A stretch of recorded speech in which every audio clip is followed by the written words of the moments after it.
U ovom videu menjamo ulje u mom kompresoru, pa definitivno ostanite do kraja videa. Dakle, evo ga kompresor tu pored mene.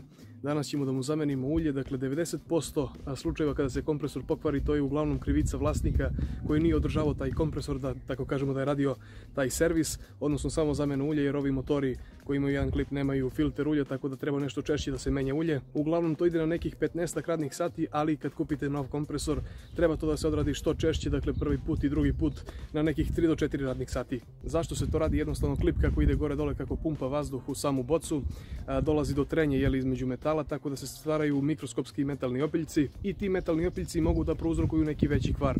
Tako da je bitno da što češće menjate ulje na vašem kompresoru, a ja ću danas da vam pokažem kako se to radi.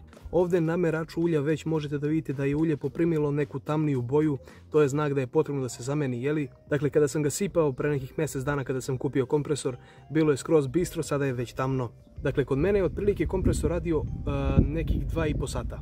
Tako da je pravo vreme za prvu zamenu. E sad, kako se to radi? Možete direktno da odvrnete ovaj čep ovdje i tako se i radi kod nekih kompresora koji nemaju dodatan čep za ispuštanje ulja. Ali ja imam ovaj ovdje čep koji je baš namenjen za to. Dakle, ovo mu dođe kao čep od kartera na automobilu. Dakle, šta sad radimo? Uzimamo ključ, ovdje konkretno odgovara 13 mm ključ, dok ukoliko ulje menjate na onom čepu tamo, onda je potreban ključ 27 mm, čini mi se. No, uglavnom ja imam ovdje čep, tako da možemo da krenemo.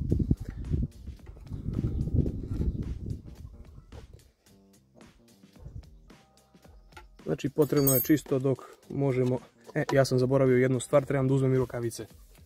Sada uzimamo ovu posudu i odvrćemo čep. Malo sam prolio ulje, ali šta da radimo. Znači, sad jednostavno čekamo da ulje iscuri.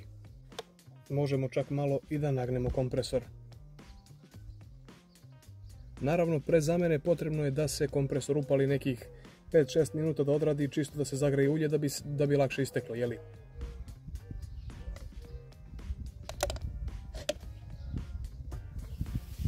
Ne znam koliko ćete moći da vidite, ali na suncu baš se vide ovi metalni opiljci, jeli, presijavaju se.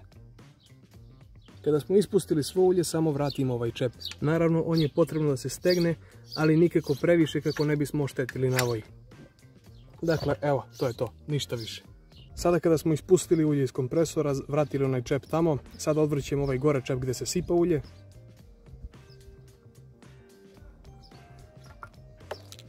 Naravno, uzimamo i ulje koje ćemo da koristimo. Na kompresoru piše da ide SAE 30 ulje, to je verovatno bez deterđenata, ali ja kad sam ušao u prodavnicu i tražio sam ulje za kompresore, dali su mi ovo ulje, jeli? Dakle, piše jednostavno mineralno ulje za vazdušne kompresore, a pozadi piše da se koristi za podmazivanje svih vrsta klipnih i rotacionih kompresora. Naravno, u boci dolazi litar ulja i mislim da je litar ulja 350 dinara. U moj kompresor staje oko 250 do 300 ml, tako da imat ću za 3-4 zamene. Znači, sada jednostavno uzimamo ulje i sipamo gore.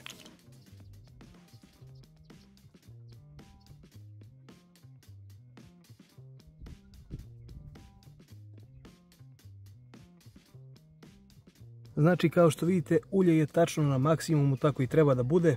Potrošio sam otprilike 250 ml ulja. Sada vraćamo gore čep.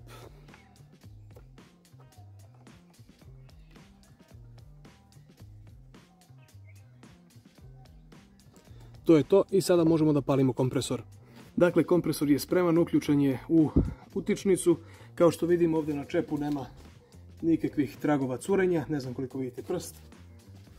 Dakle, nisam još uvijek probao da li kompresor radi, ali ne vidim razlog zašto ne bi. Dakle, uključujemo crevo i trebalo bi da sad krene da radi kad povučemo ovo dugme.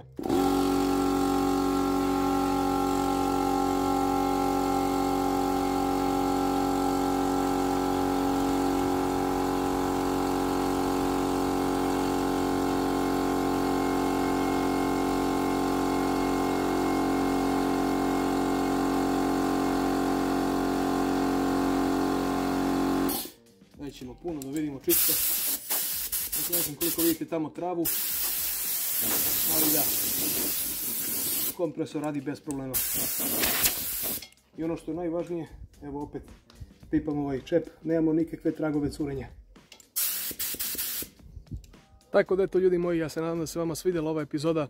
Ako jeste, obavezno ostavite ono crveno dugme subscribe ispod klipa. Nadam se da ste naučili nešto novo, a mi se vidimo u nekom narednom klipu. Veliki pozdrav!